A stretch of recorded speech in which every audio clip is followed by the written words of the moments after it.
I'm going to show you a Roth IRA conversion strategy and analysis on a real case here that I was working on for a real person and their family here as well, where I'll be showing you here with the visuals and with charts how we've already projected to increase this family's net tax-free legacy by more than $300,000. Also showing a projection and a forecast on how we can increase the inheritance for those heirs by more than $3 million in tax-free as well. Now, this isn't just theory. We're going to use math, data, charts, and visuals to seal this. It'll be educational, explaining this here as well, and showing you all the case examples and ideas throughout. Because remember, this is not just about guessing. We want to make sure real numbers plus emotions plus what your family want matters in this too. And we also always get asked, is it too late for a Roth IRA? I'm over 60 years old. I'm over 70 years old. Should I even do a Roth IRA? We're going to go over all of these questions and my own thoughts and my own ideas on these and so much more. Now, my name is David Lundberg. I have 2 master's degrees. I have a certificate in financial planning. I've been in the investment and financial industry since 2015 and helping people out for more than 10 years. I also uniquely have a certification in pranayama, breathwork, and meditation to add true holistic wellness and well-being here into all of our plans and the people we help aligning their wealth and their life. Now we're going to go over here the case that's coming up here on the screen. Now this case on here, this is for a single individual that did not meet with me until after their spouse had already passed. We'll go over much more later on why it's even more beneficial if your spouse is still alive to do this. But this case, single individual on here, they are currently at age 74 years old.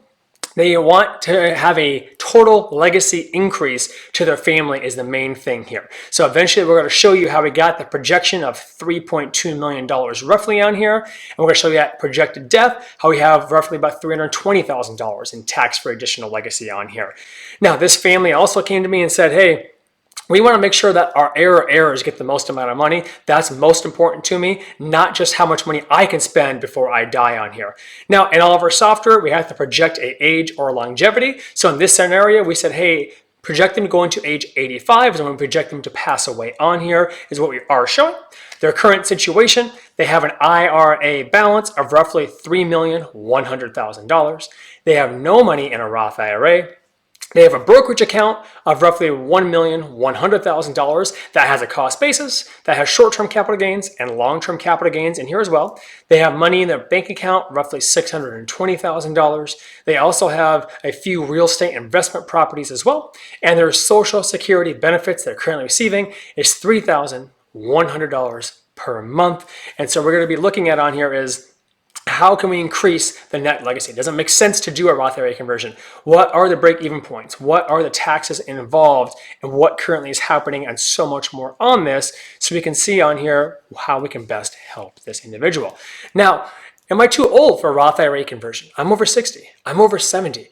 So much that really depends on there because if you are married, for example, you get that married tax filing status and you get a higher standard deduction as well. So maybe you want to do a conversion on there to utilize that better tax bracket and that standard deduction before that first spouse passes away. Maybe you want to leave that other surviving spouse an inherited Roth IRA so that they get tax-free legacy on inheritance and they don't have to worry about taxes on there either. Because keep in mind, with an inherited IRA, whether it goes to your spouse or to your kids, somebody still has to pay taxes on those withdrawals. They don't get to evade those. As opposed to inherited Roth IRA, that spouse on there, when they do qualified withdrawals, does not have to pay taxes, or those heirs that get inherited Roth IRA, when they are qualified withdrawals, do not have to pay taxes either on there. And also keep in mind on here that with an inherited IRA, there is a 10-year rule. You have to take all the money out of that account. Or if the person that had passed away was already taken required minimum distributions or RMDs, then you have to take an RMD each year, plus make sure it's depleted by the end of the 10th year. Now, there are certain criteria, like if you are a spouse that gets it, and a few other criteria as well that can make it way, but for most people, this is what does apply. As opposed to the inherited Roth IRA, when that person gets that account on there, they do get up to 10 years to take that money out of the account, but there are no RMD rules on there, so they can allow that money to grow tax-free even longer, and when the money is taken out, there is no taxes on there. Now let's take a look here at the next chart on here, so we can have 2 different paths to kind of look at. To say, let's take a look at the IRA, compared to the Roth IRA conversion strategy. Now, as we can see on this chart here, we're going up to the 32% tax bracket. Now, the system does use roughly 20 different variables we can utilize. We can click on each one from a 22% to 24 to 28. In this case, we chose 32% tax bracket versus leaving everything as is, that taxable account, the tax deferred, and there is no tax-free on there because there's no Roth IRA in there. Now, we can see in the green over there on the right-hand side, what we're looking at is here at age 85, if we were to start doing Roth IRA conversions up to that 32% tax bracket, and we still had kept the investments the same, and we still have our other income plan on there, at age of death on there, they're projecting a $320,283 roughly net legacy increase on there from doing these conversions, as opposed to not doing these conversions. You would have roughly about $1.4 million in regular taxable and tax deferred accounts. Now again, this software has so many planning items on here, so we have to always take into account as well. But then the other thing we always want to look at too is, hey, what's the break-even point? Let's look at the next chart on here. So our break-even points, as we can see on here, it's very hard to see that yellow and blue line, but you'll notice the yellow and blue line, they never cross. The yellow and blue line never go over. So in this person's scenario on here, doing a Roth IRA conversion, they themselves will not realize any kind of tax benefits or any kind of greater increase in benefits for they themselves on here.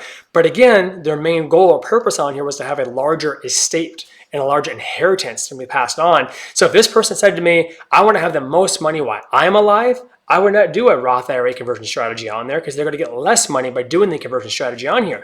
So we always want to take a look at break-even points, utilizing the charts and utilizing the data as well.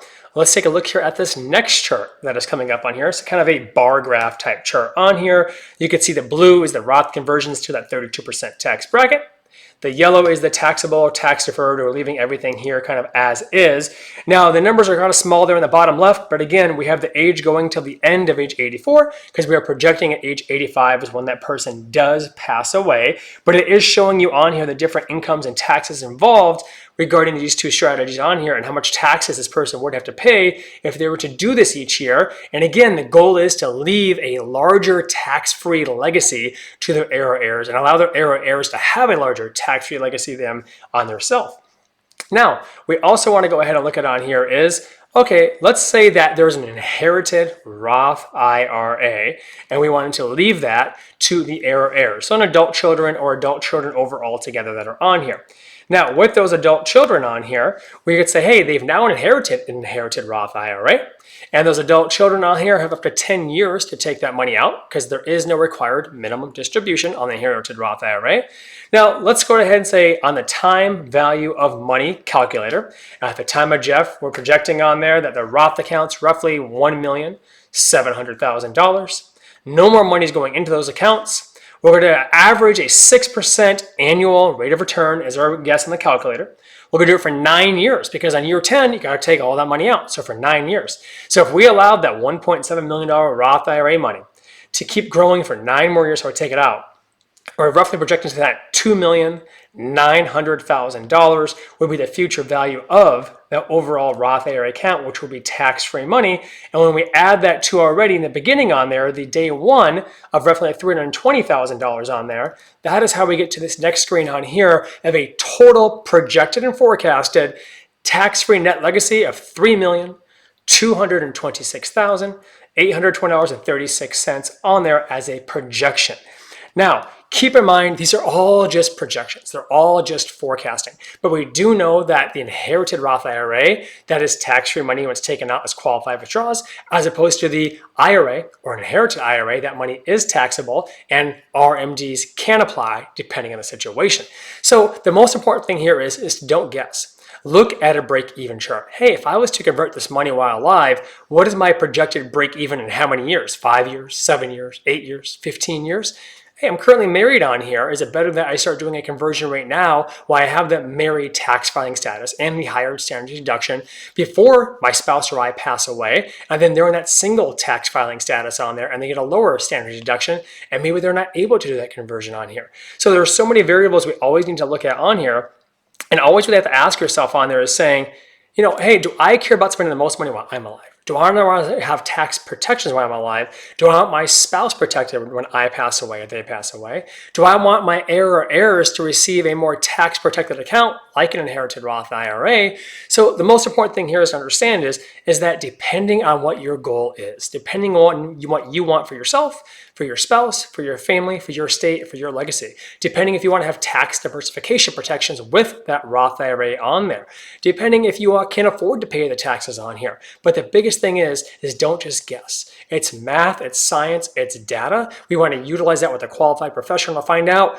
how much money could you convert each year. At what age doesn't matter. What are those break-even points in years? What are the break-evens in dollars? What are the projected impacts in the future here as well? So I highly encourage you on there that if you do have a higher value IRA or 401k and you're considering doing a conversion, please don't just guess. Or maybe if you're younger and you want to retire earlier, maybe you're in your 40s on there and you have these larger balances and you've thought about, hey, should I start doing some Roth conversions now, maybe at a 28% bracket even on here, which taxes would be high. But then if I do it at age 45 or at age 50, maybe the break-even point's at 60. Or maybe at 61, and as long as you live past age 61 or 62 as an example, you start to get the benefits of the tax from doing that conversion.